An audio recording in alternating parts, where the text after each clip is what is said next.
Hallelujah. യേശുവേ സ്തോത്രം, യേശുവേ നന്ദി. വിശുദ്ധ യോഹന്നാന്റെ സുവിശേഷം 8-ാം അധ്യായം 36-ാം തിരുലിഖിതം. പുത്രൻ നിങ്ങളെ സ്വതന്ത്രരാക്കിയാൽ നിങ്ങൾ യഥാർത്ഥത്തിൽ സ്വതന്ത്രരാകും എന്നരുളി ചെയ്ത യേശുക്രിസ്തുവിൻ്റെ ധന്യനാമത്തിൽ നിങ്ങൾക്കേവർക്കും കൃപയും സമാധാനവും. Praise the Lord. ഇന്ന് നാം ചിന്തിക്കുന്നത് ഹെബ്രായ ലേഖനത്തിൽ 9-ാം അധ്യായത്തിൽ 27-ാം തിരുലിഖിതമാണ്. മനുഷ്യൻ ഒരു പ്രാവശ്യം മരിക്കണം, പിന്നെ വിധി എന്ന് നിശ്ചയിക്കപ്പെട്ടിരിക്കുന്നു. ഹല്ലേലൂയ. പ്രിയപ്പെട്ട ദൈവമക്കളെ, വചനം കേട്ടുകൊണ്ടിരിക്കുന്ന ഈ സമയത്ത് യേശുവിൻ്റെ നാമത്തിൽ അത്ഭുതങ്ങളും അടയാളങ്ങളും ഉണ്ട്. ഒരു വ്യക്തിയുടെ അനുഭവം നിങ്ങളുടെ ശ്രദ്ധയിലേക്ക് കൊണ്ടുവരാം. എൻ്റെ പേര് ലീന. എൻ്റെ ഭർത്താവിൻ്റെ കുടുംബസ്വത്ത് ഭാഗം വെക്കാൻ സാധിക്കാതെ പലരുടെ പേരിൽ എഴുതപ്പെട്ട് കുഴഞ്ഞ് മറിഞ്ഞ് ആകെ സങ്കീർണ പ്രശ്നമായിരുന്നു. സഹോദരങ്ങൾ തമ്മിൽ യോജിക്കാതെയും പരസ്പരം അടുക്കാതെയും മത്സരത്തോടെ നീങ്ങുന്ന സമയം. വീടിൻ്റെ ഭാഗം വെക്കൽ സമാധാനമായി തീരാൻ വേണ്ടി ഞങ്ങൾ കരഞ്ഞ് പ്രാർത്ഥിക്കാൻ തുടങ്ങി. 2010 മാർച്ച് മാസത്തിൽ അട്ടപ്പാടി സെഗിയോൻ ധ്യാനകേന്ദ്രത്തിൽ നിന്ന് ടെലിവിഷനിലൂടെ സംപ്രേഷണം ചെയ്ത ഓരോ വചനഭാഗങ്ങളും ധ്യാനിച്ച് യേശുവിൻ്റെ നാമത്തിൽ പ്രാർത്ഥിച്ചുകൊണ്ടേയിരുന്നു. ഞങ്ങളുടെ നിയോഗം കടലാസിൽ എഴുതി വചനപ്രഘോഷണവും ആരാധനയും നടക്കുന്ന സമയത്ത് ഈ കൂട്ടായ്മയുടെ മുമ്പിൽ വെച്ച് അങ്ങോട്ട് കരഞ്ഞ് പ്രാർത്ഥിച്ചു. അത്ഭുതമെന്ന് പറയട്ടെ, ആ മാസം തീരുന്നതിന് മുമ്പ് തന്നെ ഞങ്ങളുടെ കുഴഞ്ഞു മറിഞ്ഞ് ആർക്കും തീർക്കാൻ പറ്റാത്ത പ്രശ്നത്തിൽ ദൈവശക്തി വ്യാപരിച്ചു. എല്ലാ മക്കളും ഒരുമിച്ച് കൂടി സമാധാനപരമായി സംസാരിച്ചു, ഒപ്പിട്ട് കൊടുത്ത് എല്ലാവർക്കും ആവശ്യമുള്ളത് കൊടുത്ത് സമാധാനത്തോടെ എല്ലാം തീർന്നു. ദൈവത്തിന് കോടാനുകോടി നന്ദി പറയുന്നു. ഹല്ലേലൂയ. പ്രിയപ്പെട്ട സഹോദരങ്ങളെ, ശ്രദ്ധിക്കുക. ഒരു കുടുംബത്തിൽ തമ്മിൽ തല്ലി തലകീറേണ്ട ഒരു വിഷയം ആർക്കും തീർക്കാൻ പറ്റാതിരിക്കുമ്പോൾ ഒരു മാസം അടുപ്പിച്ച് ദൈവവചനം കേട്ട് ഈ വിഷയം അങ്ങോട്ട് വെച്ച് പ്രാർത്ഥിച്ച്. യോഹന്നാൻ 6:63. ആത്മാവാണ് ജീവൻ നൽകുന്നത്, ശരീരം ഒന്നിനും ഉപകരിക്കുന്നില്ല. ഞാൻ നിങ്ങളോട് പറഞ്ഞ വാക്കുകൾ ആത്മാവും ജീവനുമാണ്. 2 കരങ്ങളും ഉയർത്തിപ്പിടിച്ച് കുടുംബത്തിലെ എല്ലാ പ്രശ്നത്തിലേക്കും രോഗങ്ങളിലേക്കും എല്ലാ അന്ധകാര പീഡകളിലേക്കും സ്വർഗത്തിന്റെ ആത്മാവിന്റെ ഉന്നത ശക്തി ഇപ്പോൾ അതിശയകരമായി വ്യാപരിക്കട്ടെ.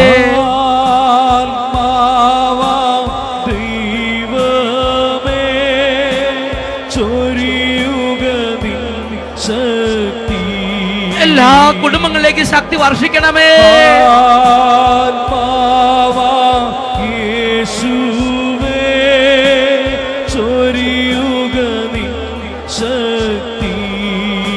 എല്ലാവരിലേക്കും അത്ഭുത ശക്തി നിറയട്ടെ.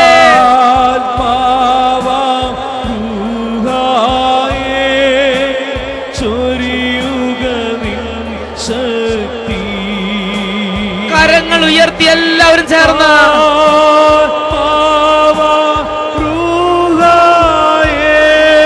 ഹോളി സ്പിരിറ്റ്, അത്ഭുത അഭിഷേകമേ, holy power, mighty anointing വ്യാപരിക്കണമേ.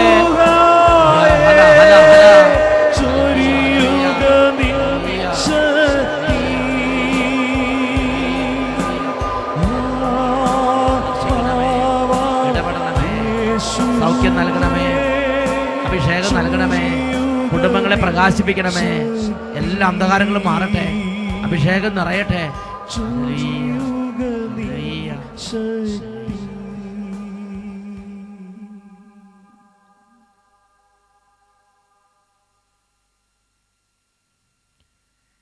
Praise the Lord. ഹെബ്രായ ലേഖനത്തിൽ 9-ാം അധ്യായത്തിൽ 27-ാം തിരുലിഖിതം. മനുഷ്യൻ ഒരു പ്രാവശ്യം മരിക്കണം, പിന്നെ വിധി എന്ന് നിശ്ചയിക്കപ്പെട്ടിരിക്കുന്നു. പ്രിയപ്പെട്ട ദൈവമക്കളെ, ഇന്ന് ഒരുപാട് വ്യക്തികളുടെ ജീവിതങ്ങളിൽ തങ്ങളുടെ ജീവിതത്തിൻ്റെ അന്ത്യനിമിഷമായ മരണത്തെക്കുറിച്ചും മരണത്തിനപ്പുറത്തുള്ള ജീവിതത്തെക്കുറിച്ചും ഒരു കാഴ്ചപ്പാടില്ലാതെ ജീവിക്കുന്നു എന്നുള്ളത് പരിശുദ്ധാത്മാവിനെ ദുഃഖിപ്പിക്കുകയാണ്. നമ്മുടെ ഗുരുനാഥനായ കർത്താവ് വിശുദ്ധ ലൂക്കായുടെ സുവിശേഷത്തിൽ 12-ാം അധ്യായത്തിൽ 35-ാം വാക്യത്തിൽ കൽപ്പിച്ചിരിക്കുകയാണ്, നിങ്ങൾ അരമുറുക്കിയും വിളക്ക് കത്തിച്ചു വിരിക്കുവിൻ. നിങ്ങൾ അരമുറുക്കിയും വിളക്ക് കത്തിച്ചു വിരിക്കുവിൻ. എന്താ ഇതിൻ്റെ അർത്ഥം? ഞാനും നിങ്ങളും ഏത് നിമിഷമാണെങ്കിലും പുറപ്പെടാൻ റെഡിയായിരിക്കണം എന്നല്ലേ നമ്മുടെ കർത്താവ് നമ്മളെ പഠിപ്പിച്ചത്? ലൂക്കായുടെ സുവിശേഷം 12-ാം അധ്യായം 40-ാം തിരുലിഖിതം, നിങ്ങളും ഒരുങ്ങിയിരിക്കുവിൻ, എന്തെന്നാൽ പ്രതീക്ഷിക്കാത്ത മണിക്കൂറിലാണ് മനുഷ്യപുത്രൻ വരുന്നത്. നിങ്ങൾ ഒരുങ്ങിയിരിക്കുവിൻ, എന്തെന്നാൽ പ്രതീക്ഷിക്കാത്ത മണിക്കൂറിലാണ് മനുഷ്യപുത്രൻ വരുന്നത്.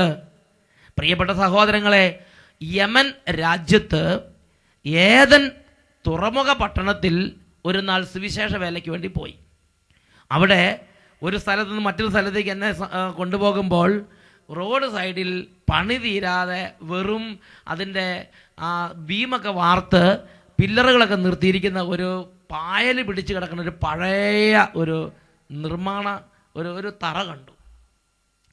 ഞാൻ എന്നെ കൊണ്ടുപോയവരോട് ചോദിച്ച്, അല്ല, ഇവിടെ ഇത്രയും പണക്കാരും കുബേരന്മാരും ധനാഢ്യന്മാരൊക്കെ ഉണ്ടായിട്ട് ഇതാ ഒരു സ്ഥലം പണി തുടങ്ങി തീർക്കാൻ പറ്റാതെ ഇങ്ങനെ വലിയ ബേസ്മെൻ്റ് ഇട്ടിട്ട് ഇങ്ങനെ സ്കെൽട്ടൻ അസ്ഥികൂടത്തെ പോലെ ഇങ്ങനെ നിൽക്കുകയാണല്ലോ, ഇത് ആരുടെ വീടായിരിക്കും ഇത് എന്ന് ഞാൻ ചോദിച്ചു. ഭയങ്കര ബ്രഹ്മാണ്ഡമായ ബിൽഡിങ്ങിൻ്റെ അടിത്തറയാണത്, ഇതാരുടെ വീടാണ്? അപ്പോഴാണ് എന്നെ കൊണ്ടുപോയ ആൾ പറഞ്ഞത്, അച്ഛാ, ഇതിൻ്റെ പിന്നിൽ വലിയൊരു ചരിത്രമുണ്ട്. ഈ പട്ടണത്തിലെ ഏറ്റവും വലിയ ധനികൻ്റെ ഒരു വലിയ പ്രോജക്റ്റാണിത്. അവിടെ ബ്രഹ്മാണ്ഡമായ ഒരു സൗധം പണിതുയർത്താൻ അദ്ദേഹം പണി ആരംഭിച്ചു. വലിയ ധനികനാണ് അദ്ദേഹം. അദ്ദേഹത്തിന് ധാരാളം സമ്പത്തുണ്ടായിരുന്നുണ്ട്. കുറേ ബാങ്കിൽ കിട്ടുമെങ്കിലും വലിയൊരു ഭാഗം സമ്പത്തും സ്വന്തം ലോക്കർ ഉണ്ടാക്കി അതിനകത്ത് സൂക്ഷിച്ചു വെച്ചിരിക്കുകയാണ്. അങ്ങനെ ഈ ധനികനായ മനുഷ്യൻ ഈ ലോക്കറിൽ ഒരു നാൾ ഇങ്ങനെ പണമൊക്കെ ഇങ്ങനെ അടുക്കി വെക്കണ സമയത്ത് അദ്ദേഹത്തിൻ്റെ സ്വർണവും അതിൻ്റെ പണവും വെള്ളി ഒരുപാട് അതെല്ലാം ലോക്കറിൽ വെച്ചിങ്ങനെ ഇരിക്കുന്ന സമയത്ത് അറിയാതെ അദ്ദേഹം ആ ലോക്കറിൽ അകപ്പെടുകയും ലോക്കർ അടയുകയും ചെയ്തു. അദ്ദേഹത്തിന് ആ കോഡ് നമ്പർ അദ്ദേഹത്തിനല്ലാതെ വേറെ ആർക്കും അത് സ്റ്റാഫിനോ സെക്രട്ടറിക്കോ ഒന്നും പറഞ്ഞു കൊടുത്തിട്ടില്ല. തുറക്കാൻ പറ്റില്ല, അടഞ്ഞിരുന്ന്. അങ്ങനെ വർഷങ്ങൾ കുറേ കാലത്തിന് ശേഷം മണം വന്നപ്പോഴാണ് അദ്ദേഹത്തെ അദ്ദേഹത്തെ കുറേ കാലത്തിന് ശേഷമാണ് കണ്ടെത്തിയത്. പ്രിയപ്പെട്ട സഹോദരങ്ങളെ, അതോടുകൂടി അതിൻ്റെ പണി അവിടെ നിന്ന്. അദ്ദേഹത്തിൻ്റെ മക്കൾ വിദേശ രാജ്യങ്ങളൊക്കെ പഠിച്ച് പിന്നെ അവർക്ക് താല്പര്യമില്ല, അവരവരുടെ വഴിക്ക് പോയി. ആ പണി അങ്ങനെ അവിടെ നിന്ന്. ചിന്തിച്ച് നോക്കുക, ആ മഹാധനികനായ മനുഷ്യൻ വലിയൊരു ബ്രഹ്മാണ്ഡമായ സൗധത്തിന് തുടക്കമിട്ട് അതിൻ്റെ ഭീമെല്ലാം വാർത്ത് പില്ലറുകളിട്ട് ഇങ്ങനെ കയറി വരുമ്പം ഓൾ ഓൺ എ സഡൻ പൊടുന്നനെ ജീവിതത്തിൻ്റെ അന്ത്യം അദ്ദേഹത്തെ സമീപിച്ച്. അദ്ദേഹത്തിന് ഒന്നും ചെയ്യാൻ പറ്റിയില്ല, അദ്ദേഹത്തിൻ്റെ സമ്പത്തിനും ഒന്നും ചെയ്യാൻ പറ്റില്ല. അദ്ദേഹത്തിൻ്റെ സമ്പത്തോടു കൂടെ തന്നെ അദ്ദേഹത്തിന് അന്ത്യം ഉണ്ടായി. പ്രിയപ്പെട്ട സഹോദരങ്ങളെ, സഭാപ്രസംഗകന്റെ പുസ്തകത്തിൽ 8-ാം അധ്യായത്തിൽ 8-ാം വാക്യത്തിൽ ഇതിനെക്കുറിച്ച് പഠിപ്പിക്കുകയാണ്. പ്രാണനെ പിടിച്ചു നിർത്താനോ മരണസമയം നിശ്ചയിക്കാനോ ആർക്ക് കഴിയും?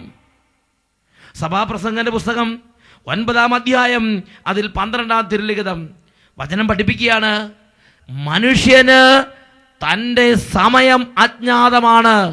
മത്സ്യം വലയിൽ അകപ്പെടുന്നത് പോലെയും പക്ഷികൾ കെണിയിൽ കുടുങ്ങുന്നത് പോലെയും കഷ്ടകാലം വിചാരിക്കാത്ത നേരത്ത് മനുഷ്യമക്കളെ പിടികൂടുന്നു.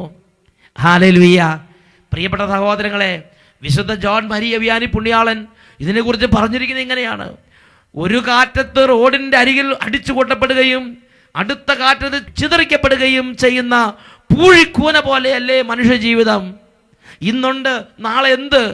പ്രിയപ്പെട്ട സഹോദരങ്ങളെ, ഈ ജീവിതത്തിൽ എനിക്ക് നിങ്ങൾക്കൊരു സ്ഥിരതയില്ല. ബാറൂക്ക് പ്രവചനത്തിൽ ഇതിനെക്കുറിച്ച് വെളിപ്പെടുത്തുന്ന ഭാഗം ബാറൂക്കിൻ്റെ പുസ്തകത്തിൽ 3-ാം അധ്യായം 17 മുതൽ തിരുലിഖിതങ്ങളിലുണ്ട്. എത്ര കിട്ടിയാലും മതി വരാത്ത സ്വർണത്തിലും വെള്ളിയിലും വിശ്വാസമർപ്പിച്ച് അത് സംഭരിച്ചു വെക്കുന്നവരെവിടെ? പണം നേടാൻ ആർത്തി പൂണ്ട് അതിരറ്റ് അധ്വാനിക്കുന്നവരെവിടെ? അവർ അപ്രത്യക്ഷരായി. അവരുടെ സ്ഥാനത്ത് മറ്റുള്ളവർ വന്നിരിക്കുന്നു. പുതുതലമുറ പകൽ വെളിച്ചം കാണുകയും ഭൂമിയിൽ വസിക്കുകയും ചെയ്തു. എന്നാലും അവരും അറിവിലേക്കുള്ള മാർഗം പഠിച്ചില്ലല്ലോ.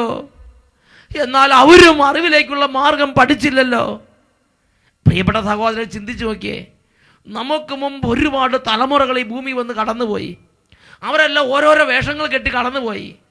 ഇതിനെക്കുറിച്ച് വലിയ വലിയ പണ്ഡിതന്മാരും വലിയ വലിയ ദൈവശാസ്ത്രജ്ഞരും പറയണത് ഈ ഭൂമി ഒരു നാടകവേദിയാണ്. ഓരോരുത്തരും ഓരോ വേഷങ്ങൾ ഇടുകയാണ്.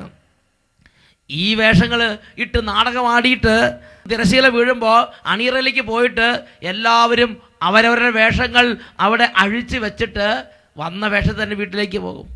നിങ്ങൾ ആരെങ്കിലും കണ്ടിട്ടുണ്ടോ? നാടകത്തിൻ്റെ സ്റ്റേജിലുണ്ടായിരുന്ന അതേ വേഷം ഇട്ട് വീട്ടിലേക്ക് പോകുന്ന ആരെങ്കിലും കണ്ടിട്ടുണ്ടോ? നാടകത്തിൽ ആടിയ വേഷങ്ങളെല്ലാം ആ സ്റ്റേജിൻ്റെ പുറകിൽ അഴിച്ചു വെച്ചിട്ട് വന്ന വേഷം ഇട്ട് മര്യാദയ്ക്ക് വീട്ടിലേക്ക് പോകും. ഏതാണ്ട് ഇതുപോലെ തന്നെയാണ് നമ്മുടെ ജീവിതവും. ചിന്തിച്ചു നോക്ക്. നമുക്ക് മുമ്പ് ഒരുപാട് പേര്, വലിയ വലിയ കൊലകൊമ്പന്മാർ ഒരുപാട് പേര് ഈ ലോകത്തിൽ പല വേഷങ്ങളിട്ട് ആടിയിട്ടുണ്ട്. ഇന്നെന്താ? ഒരു പിടി മണ്ണായി ഇതാ അവിടെ ഇവിടെയും കിടക്കുന്നുണ്ട്. ഒരു പിടി മണ്ണായി കിടക്കുന്നുണ്ട്. അവർ നേടിയ സമ്പത്തൊക്കെ ആരുടെ കയ്യിൽ? അവർ കെട്ടിയ കെട്ടിടങ്ങളൊക്കെ ആരുടെ കയ്യിൽ? അവർ ഉണ്ടാക്കി വെച്ച എല്ലാം ആരുടെ കയ്യിൽ? എല്ലാം ഇവിടെ ഉപേക്ഷിച്ചിട്ട് ഇതാ വെറും കൈയോടെ പോയി. സ്പെയിൻ രാജ്യത്തുള്ള ഫിലിപ്പ് രണ്ടാമൻ ചക്രവർത്തി, ഫിലിപ്പ് രണ്ടാമൻ രാജാവ് മരിക്കുമ്പം ആ മരണത്തിന് തൊട്ട് മുമ്പ് തൻ്റെ പുത്രൻ രാജകുമാരനെ അരികിലേക്ക് വിളിച്ചിട്ട് ഫിലിപ്പ് രാജാവ് രാജകുമാരനെ തൻ്റെ മാറിടത്തിലെ വസ്ത്രങ്ങളെല്ലാം മാറ്റി തൻ്റെ ചങ്ക് തുറന്ന് രാജകുമാരനെ കാണിച്ചിട്ട് പറഞ്ഞു, തൻ്റെ വ്രണം പിടിച്ച് അളിഞ്ഞ ചീഞ്ഞു പൊട്ടിയ ആ ചങ്ക് മുഴുവൻ രാജകുമാരനെ കാണിച്ചിട്ട് പറഞ്ഞു, അല്ലയോ രാജകുമാര, ഞാൻ മരിക്കുന്നതിന് മുമ്പ് നീ ഇത് കാണണമെന്ന് ഞാൻ ആഗ്രഹിച്ചിരുന്നു. നോക്കൂ, ഈ ലോകം രാജാക്കന്മാരോട് എങ്ങനെയാണ് പെരുമാറണമെന്ന്. നമ്മുടെ അന്ത്യവും സാധാരണ ഒരു മനുഷ്യൻ്റെ അന്ത്യം പോലെ. പ്രിയപ്പെട്ട ദൈവമക്കളെ, ഈ ലോകത്തിൽ ആർക്കും സ്ഥിരമായ ഒരു അവസ്ഥയില്ല. ഇന്ന് രാജാവ്, നാളെ ജഡം. അതുകൊണ്ട് നമ്മുടെ കർത്താവ് യേശു നമ്മളോട് കൽപ്പിച്ചു. ലൂക്കായുടെ സുവിശേഷം 12-ാം അധ്യായത്തിൽ 33-ാം തിരുലിഖിതം, നിങ്ങൾ ഒടുങ്ങാത്ത നിക്ഷേപം സ്വർഗത്തിൽ സംഭരിച്ചു വെക്കുവീൻ. സങ്കീർത്തന പുസ്തകത്തിൽ 39-ാം അധ്യായത്തിൽ 6-ാം തിരുലിഖിതം, മനുഷ്യൻ ഒരു നിഴൽ മാത്രമാണ്, അവൻ്റെ ബദ്ധപ്പാട് വെറുതെയാണ്, അവൻ സമ്പാദിച്ചു കൂട്ടുന്നു, ആരനുഭവിക്കുമെന്ന് അവൻ അറിയുന്നില്ലല്ലോ. ഒരു നിമിഷം നമുക്ക് പ്രാർത്ഥിക്കാം. കരങ്ങൾ കൂപ്പി കണ്ണുകൾ അടച്ച് കർത്താവായ ദൈവത്തിൻ്റെ സന്നിധി നമ്മുടെ ഹൃദയത്തെ എളിമപ്പെടുത്താം.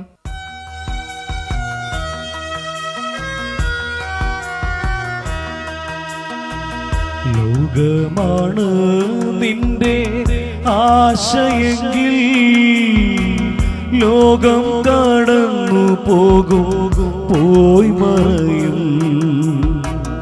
ഇന്നു മരണം നിന്നെ മുട്ടി വിളിച്ചെന്ന ലോകത്തെ കൈവിട്ട് പോയിടണം. ലോകമാണ് നിന്റെ ആശയെങ്കിൽ ലോകം കടന്നു പോയി മറയും. ഇന്നു മരണം നിന്നെ മുട്ടി വിളിച്ചെന്ന ലോകത്തെ കൈവിട്ട് പോയിടണം. ദൈവമേ, തിരിച്ചറിവിന്റെ ആത്മാവിനാൽ ഞങ്ങൾ അഭിഷേകം ചെയ്യണമേ എന്ന് പ്രാർത്ഥിക്കുന്നു. സുന്ദരമാം നിന്റെ ദേഹമീ മണ്ണിൽ വീണടിയും പിന്നെ പോയി മറയും. സുന്ദരമാം നിന്റെ ദേഹമീ മണ്ണിൽ വീണടിയും പിന്നെ പോയി മറയും. കാലം കഴിയുമ്പോ നിന്നാമം പോലും മാഞ്ഞു പോകും, പിന്നെ പോയി മറയും.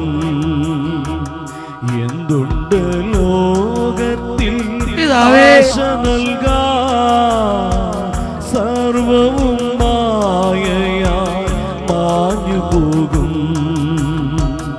എന്തുണ്ട് ലോകത്തിൽ ആശ നൽകാൻ പിതാവേ, സർവവും മായയായി മാഞ്ഞു പോകും. സ്വർഗീയ രാജാവേ, രക്ഷിതാവായ യേശുവേ, അന്ധരങ്ങളെ മൂഢത മാറ്റി ആത്മാവിനെ പ്രകാശിപ്പിക്കണമേ, ചിന്തകളെ പ്രകാശിപ്പിക്കണമേ, ആത്മീയ ഉണർവിനെ ജ്വലിപ്പിക്കണമേ. ലോകത്തിൽ കൂട്ടിവച്ച സമ്പത്തല്ല അന്യർക്കു നൽകി നീ പോയി മറയും. ലോകത്തിൽ കൂട്ടിവച്ച സമ്പത്തല്ല അന്യർക്കു നൽകി നീ പോയി മറയും. ലോകത്തു നീ പണുത മാളികകൾ ഭൂമി വിറയ്ക്കുമ്പോ വീണുടയും. എന്തുണ്ട് ലോകത്തിൽ ആശ നൽകാൻ സർവവും മായയായി മാഞ്ഞു പോകും. എന്തുണ്ട് ലോകത്തിൽ ആശ നൽകാൻ സർവവും മായയായി മാഞ്ഞു പോകും.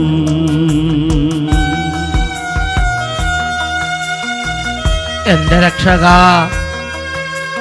നിത്യനായ ദൈവമേ, നിത്യതയുടെ മാർഗങ്ങൾ എന്നെ പഠിപ്പിക്കണമേ, സത്യമാർഗത്തിലൂടെ എന്നെ നയിക്കണമേ എന്ന് ഞാൻ പ്രാർത്ഥിക്കുന്നു. ദൈവഭക്തൻ തന്റെ ക്ലേശവും സഹനവും സ്വർഗത്തിൽ സമ്പത്തായി കൂട്ടിവയ്ക്കും. ദൈവഭക്തൻ തന്റെ ക്ലേശവും സഹനവും സ്വർഗത്തിൽ സമ്പത്തായി കൂട്ടിവയ്ക്കും. ലോകത്തിൽ ഭോഷനായി തോന്നിയാലും അവൻ സ്വർഗത്തിൽ മാന്യനായി തീർന്നിടുമേ. ലോകത്തിൽ ഭോഷനായി തോന്നിയാലും അവൻ സ്വർഗത്തിൽ മാന്യനായി തീർന്നിടുമേ. ലോകമാണ് നിന്റെ ആശയെങ്കിൽ ലോകം കടന്നു പോകും, പോയി മറയും. ഇന്നു മരണം നിന്നെ മുട്ടി വിളിച്ചെന്നാ ലോകത്തെ കൈവിട്ട് പോയിടണം. ഇന്നു മരണം നിന്നെ മുട്ടി വിളിച്ചെന്നാ ലോകത്തെ കൈവിട്ട് പോയിടണം. ലോകത്തെ കൈവിട്ട് പോയിടണം. കരങ്ങൾ ഉയർത്തിയ ദാന നിമിഷങ്ങൾ സ്തുതിക്കട്ടെ. ഹാലലുയ്യ, ഹാലലുയ്യ, ഹാലലുയ്യ. ദൈവമേ, ഈ മണിക്കൂറിൽ അവിടുന്ന് ഒരുമിച്ച് കൂട്ടിയ ഓരോ മക്കളുടെ മേലും കുടുംബങ്ങളുടെ മേലും ഉന്നതമായ ആത്മാവിൻ്റെ അഭിഷേകം അവിടുന്ന് ചൊരിയണമേ എന്ന് പ്രാർത്ഥിക്കുകയാണ്.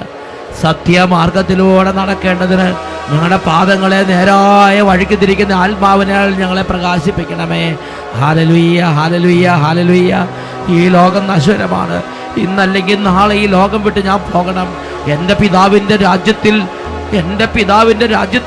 യുഗായുഗങ്ങളോളം ഞാൻ നിത്യമായി ജീവിക്കേണ്ട എൻ്റെ പിതാവിൻ്റെ രാജ്യത്തിൽ ഒടുങ്ങാത്ത നിക്ഷേപം സംഭരിച്ചു വെക്കാൻ എൻ്റെ കർത്താവ് നൽകിയ കർത്താവിൻ്റെ കൽപ്പനയെ അനുസരിക്കാൻ ഓ ദൈവമേ, പരിശുദ്ധാത്മാവിനെ അയച്ച് പ്രകാശിപ്പിക്കണമേ. Hallelujah, hallelujah. യേശുവേ ആരാധന, ആരാധന, ആരാധന. യേശുവേ ആരാധന, ആരാധന. യേശുവേ സ്തോത്രം, യേശുവേ നന്ദി. ലൂക്കായുടെ സുവിശേഷം 12-ാം അധ്യായം 35-ാം തിരുലിഖിതം. നിങ്ങൾ അരമുറുക്കിയും വിളക്ക് കത്തിച്ചും ഇരിക്കുവിൻ. Hallelujah, hallelujah.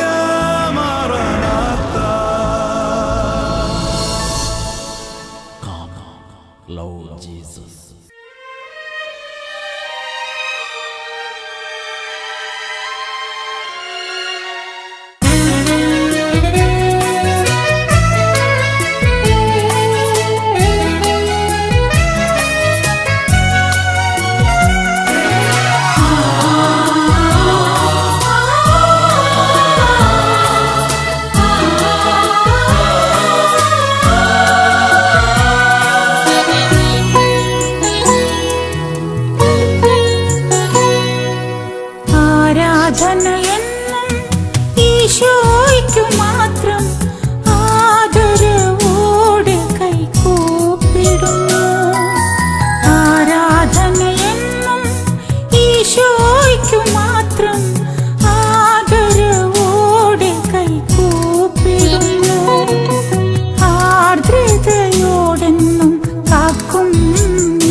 യോബിന്റെ പുസ്തകത്തിൽ 13-ാം അധ്യായത്തിൽ 28-ാം തിരുലിഖിതം, ചീഞ്ഞളിഞ്ഞ പദാർത്ഥം പോലെയും ചിതലുതുന്ന വസ്ത്രം പോലെയും അഹോ മനുഷ്യൻ നശിച്ചു പോകുന്നല്ലോ.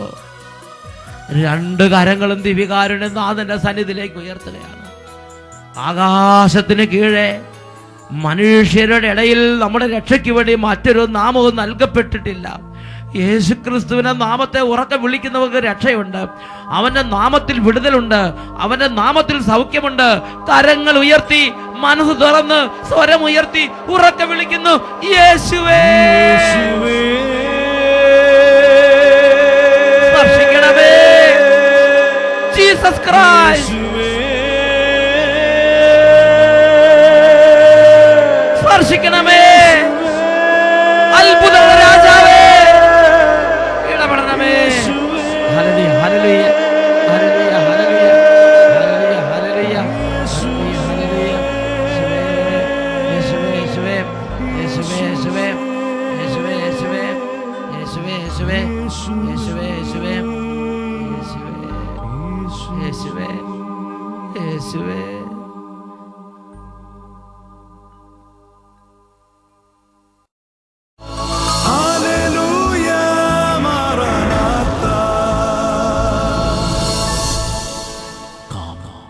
Lord Jesus.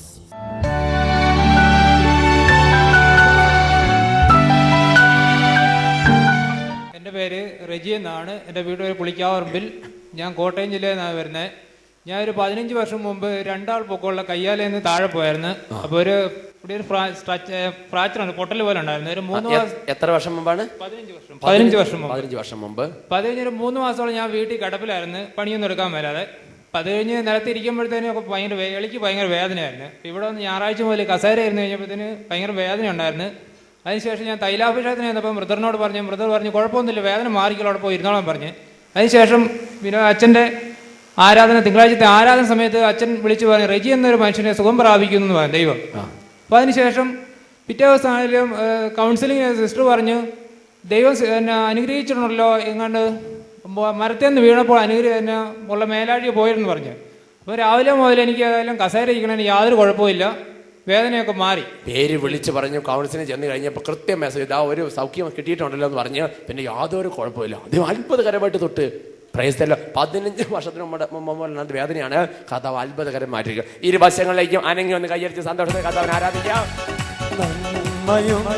മുടങ്ങുകയില്ല നേരായി നടന്നവർക്ക്, നന്മയൊന്നും മുടങ്ങുകയില്ല നേരായി നടന്നവർക്ക്.